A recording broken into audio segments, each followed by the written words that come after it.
A nice girl like you بيبدأ فيلمنا بواحدة اسمها لوسي وهي واقفة لوحدها بتتدرب ازاي تتكلم مع ولد، وبتدخل ست كبيرة عليها وبتبص لها بقرف. وقبلها بيوم بنشوف انها كانت في سوبر ماركت بتشتري طلبات البيت، وبعدها بتروح وبتخانق معاها حبيبها علشان مش بتكون مركزة معاه فبيمشي وبيسيبها، وبتقعد تعزف لكن اللابتوب بتاعها بيفصل، فبتروح تاخد اللابتوب بتاع حبيبها وبتلاقي انه بيتفرج على بنات، فبتصحيه وبتزعق له على القرف اللي بيعمله ده، فبيدافع عن نفسه بيقول لها ان البنات دي بتقدم فن زي العزف بتاعها بالظبط، فبتتضايق انه بيقارنها بيهم وبتخليه يختار يا اما هي يا اما البنات دول، فبيمشي الصبح وبيسيبها وبتروح شغلها متاخر وبتبدا تعزف في فرح، وبتكون العروسه داخله على حصان وبيعمل حمام جنبهم، فبتكون العروسه واقفه متوتره وجوزها بيهديها، وبتكون لوسي بتعيط وبتحكي لصحابها ان جيف سابها وبتحكي لهم كل اللي حصل وبيقولوا لها انه عادي وان كل الولاد كده، فبتتصدم انهم شايفين انه عادي، وبتروح الحمام وبتكتب النصايح اللي اصحابها قالوا لها عليها، ولما بتكون بتتدرب على الكلام بيسمعها واحد من صحاب العريس وبيضحك عليها، وبعدها بتتصل بجيف وبتكون منهاره، فبيدخل جرانت وبيسالها لو هي كويسه وبتقول له انها بس بتتدرب عشان عزف اول رقصه، وبيقعدوا يتكلموا عن الارتباط وبتقول انها بقت متعقده منه وبتعزم عليه يشرب معاها بس مش بيرضى، فبتاخد ورقتها وبتمشي، وبالليل بتكون نايمه وبتحلم بكابوس انها ماتت لوحدها، وبتقوم تشتري كتاب تقراه وبيعجبها جدا، وتاني يوم بتصلح الحاجات البايظه اللي في بيتها، واصحابها بيبقوا حابين يقعدوا معاها وبيروحوا يعملوا شوبينج، وبالصدفه بتقابل جرانت وبيسالها اذا كانت محتاجه اي مساعده، فبتقول انها بتجيب هديه لعيد الام، لكن هو مش بيصدقها، وبعدها بتعجب بيه وبتقعد تتخيل لو هي عايشه معاه وعندهم كلب، وبتيجي صاحبتها تعرفه على نفسها، واخيرا بيعرف اسم لوسي، وبتكون صاحبتها معجبه بيه ولكن هو واضح انه معجب بلوسي، وبتكون حاطه حاجه مش عارفاها على بقها وبيجي لها حساسيه، وبتروح الحمام فبيجيب لها تلج وبيتريق عليها وبيطلب رقمها وبتكون متفاجئه انه طلب، بعدها بترجع العربيه مع صحابها وبتحكي لهم عنه، ومش بيكونوا شايفين انه صح انها تصاحبه دلوقتي، وبتكلم واحد من صحابها وبيروحوا يشربوا حاجه مع بعض وبتسيبه وبتروح تقعد لوحدها، وتاني يوم بتخرج مع صحابها وبيكونوا في مكان بيعلمهم ازاي يتعاملوا مع الولاد، وبتكون لوسي قاعده مستغربه كل الكلام، وبيروحوا بعدها يعزفوا ولكن بتحتاج لوسي انها تدخل الحمام، فصاحبتها بتضحك عليها، وطبعا بيظهر فجاه جران وبيقول ان دي حفله باباه وبتعرفهم على بعض، بس هي بتكون عايزه تدخل الحمام بسرعه فبتسيبها وبيسالها مالك، وبتقول له ان شكلها بيكون كده لما بتعزف، فبياخدها يرقصوا سوا وبيسالها لو موافقه تخرج تتعشى معاه فبتوافق، وبعدها بتكلم جيف وبتساله لو كان كويس، وبيفهم انها قابلت حد تاني وبيحكي لها ان هو كمان قابل واحده تانيه وبيوريها لها، وبتقعد تحكي له عن الفتره اللي فاتت وبيضحك عليها، بعدها بترجع تساله لو هي كانت حبيبه كويسه ولا لا، وبيقول لها لا، وبتروح مع صاحبتها مكان تاني عشان تتعلم ازاي تتعامل مع الولاد، وبتحكي صاحبتها التانيه ان حبيبها سابها عشان واحده تانيه وبتعيط، بتسال لوسي لو صاحبتها شايفه انها اتحسنت، فبتقول لها لا لانها مش محتاجه كل ده وان جيف هو اللي غلطان مش هي، وبتقول لها انها خارجه مع جرانت، فبتسالها صاحبتها اذا كانت حاسه انها خايفه، فبتقول لوسي ايوه عشان هي حاسه ان مستواه اعلى منها، لكن بتشجعها صاحبتها انها تثق في نفسها، وبتروح مع جرانت يتعشوا وبتقنعه يروحوا محاضره مع خبيره علاقات وبيوافق، وبيسالها عن نفسها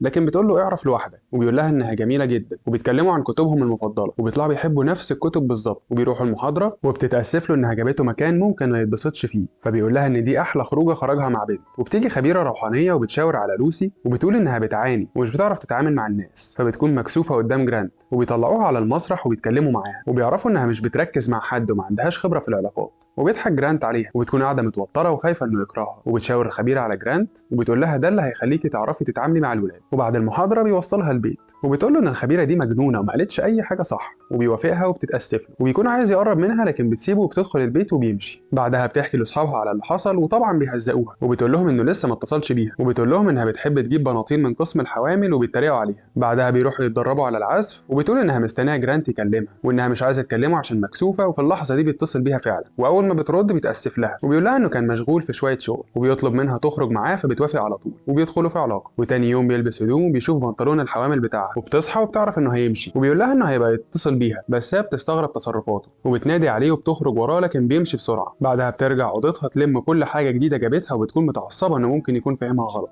بعدها بتبدا انها تجهز لمسابقه عندها وبتروح الشغل وبتشتري طلبات البيت كالعاده لوحدها، وبتكون مستنياه يكلمها وبيكون فاضل كام يوم بس على المسابقه، وفي يوم بتخرج مع صحابها وبتتكلم واحده عن علاقتها بحبيبها، لكن لوسي مش بتكون عايزه تسمع المواضيع دي عشان متعقده بسبب جرانت، وكل شويه البنت بتتكلم عن حبيبها، فبتقول لها لوسي ايه رايك تجيبي تيشيرت مكتوب عليه انا عندي حبيب وتخلصي، وبعدها حبيب البنت دي بيجي وصاحبه لوسي بتلهيها عن الموضوع، وبتكون قاعده تتدرب على العزف وبتتعصب وبتروح تنام على الارض من التوتر بسبب المسابقه، وبتبدا عزف ويقولوا لها الحكام شكرا وهنبقى نكلمك بعدين، وبتقول لها صاحبتها انها مبسوطه انها راحت المسابقه، وبتحكي بعدها ان جيف هيتجوز وعازمها وكمان عايز فرقتها تعزف في الفرح، بس اصحابها بيقولوا مش لازم نروح، ولكن بتقول انها مش مهتمه بجيف دلوقتي وعايزه تروح عشان ياخدوا فلوس، وبيحكي واحد انه رايح فيجاس فبتقول له انها هتروح معاه وفعلا بيسافروا هناك، وبتشجع صاحبها يتكلم مع بنات، ولكن بيكون خايف يدخل لوحده، فبتقول له انه يثق في نفسه وانها هتدخل معاه، وبيكون متوتر جدا وبيقوم. بعدها بيحاول واحد يتكلم معاها، وهي قايمه بتقول لصاحبه المكان انا عايزه اكون فتاه ليل زي اللي هنا، لكن الست بتضحك عليها وبتمشيها. وبتروح لوسي مكان تتعرف على ناس جديده، وبينادوا على اسمها عشان تغني، وبيتحايلوا عليها تطلع المسرح، وبتبدا تعزف مع الفرقه وبتكون مبسوطه. وبتقابل جرانت وبتكون متضايقه منه جدا، لكن بتاسف لها انه مشي، فبتساله ما اتصلش بيها ليه، وبيقول عشان هو كان معجب بيها وخاف.